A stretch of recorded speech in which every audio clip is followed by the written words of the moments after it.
नमस्कार मित्रांनो, स्वागत आहे तुमचं आताच्या ब्रेकिंग न्यूजमध्ये.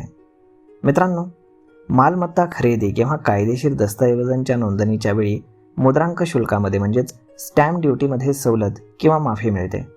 यामध्ये महिलांच्या नावावरती घर खरेदी करताना 1% अतिरिक्त सूट आणि मृत्यूपत्राद्वारे मिळणाऱ्या मालमत्तेवरती सूट आणि अजून काही विशेष सरकारी योजनांचा देखील समावेश आहे. रहिवासी घर खरेदीचा व्यवहार हा तथा दस्त नोंदणी महिलेच्या नावाने जेव्हा होते त्यावेळी मुद्रांक शुल्कामध्ये 1% सवलत दिली जाते. खुली जागा, शेतजमीन किंवा व्यावसायिक गाळ्यांची खरेदी महिलांच्या नावाने जरी होत असेल तरी त्यांना मुद्रांक शुल्कात कुठलीही सवलत मिळत नाही.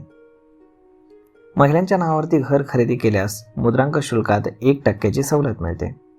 त्यानंतर मृत्यूपत्राद्वारे किंवा कायदेशीर वारसा हक्काने मालमत्ता हस्तांतरित होत असल्यास मुद्रांक शुल्कामध्ये पूर्णपणे सूट मिळते. त्यानंतर सलोखा योजना आणि ठराविक शेतजमीन व्यवहारांसाठी शासन वेळोवेळी विशेष सवलती जाहीर करत असतं.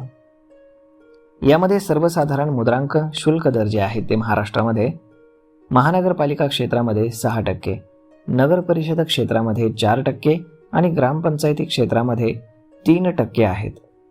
या दरांमध्ये आधारित महिलांसाठी लागू केलेल्या 1% सवलतीचा लाभ घेतला जाऊ शकतो. यामध्ये आता आयकर सवलत जी आहे तर ती इन्कम टॅक्स कायद्याच्या कलम 80C अंतर्गत मालमत्ता खरेदीच्या वेळी भरलेल्या मुद्रांक शुल्कावर आणि नोंदणी शुल्कावरती 1.5 लाख रुपयांपर्यंतची वजावट म्हणजेच टॅक्स डिडक्शन मिळवता येतं.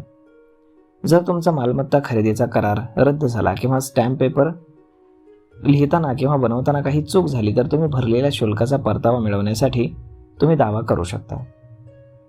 राज्यामध्ये सदनिकेचा खरेदी व्यवहार करत असताना दस्त नोंदणीवरती 7% मुद्रांक शुल्क आकारलं जातं. एकल महिलांच्या नावानं सदनिका खरेदी केल्यास 1% सवलत मिळत असल्यानं 6% मुद्रांक शुल्क भरावं लागतं. बहुतेक महिला आता गुंतवणूक म्हणूनच नव्हे तर आर्थिक सुरक्षिततेसाठी देखील घर विकत घेत आहेत. पुरुषांवरती अवलंबून असलेल्या महिलांना सुरक्षा मिळण्यासही मोठी यामुळे मदत होते, कारण आता पुरुष देखील आपल्या कुटुंबातील महिलांच्या नावानं घर विकत घेत आहेत. तर मग मित्रांनो, अशा पद्धतीनं महिलेच्या नावे जर तुम्ही घर खरेदी करत असाल तर मुद्रांक शुल्कामध्ये तुम्हाला सवलत मिळते आहे. तर मग मित्रांनो, हा व्हिडिओ, ही माहिती तुम्हाला कशी वाटली हे तुम्ही आम्हाला कमेंट करून नक्कीच सांगा. आणि जर आवडली असेल तर आपल्या जवळच्या मित्रमंडळींसोबत देखील हा व्हिडिओ तुम्ही शेअर करायला विसरू नका. धन्यवाद.